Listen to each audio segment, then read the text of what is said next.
Melazim, doja këndvështrimin tënd, si e shikon këtë realitet? Është një, si thua, një apendiks i konfliktit dhe a shikon tensionim, apo është thjesht situata që duhet monitoruar dhe të dyja palët bëjnë atë check and balance të njëri tjetrit në një situatë teje të vështirë dhe komplekse?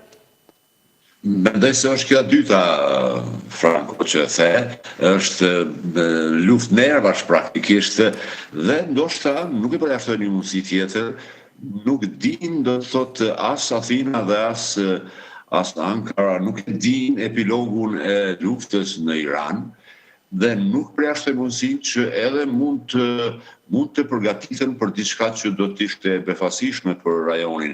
Megjithatë, fakti që dyat janë anëtarë të NATO-s, besoj që do të duhet të mjaftonte që të mos eskalonte situata, sepse në variantin e vazhdimit të luftës në Iran dhe zgjerimit të saj në xhirin persik dhe pastaj eventualisht një konflikt ndërmjet Greqisë dhe Turqisë, praktikisht do të kishim të bënim jo vetëm me konflikt rajonal. Ky do të ishte më shumë se konflikt rajonal dhe praktikisht buz një konflikti të nivelit global.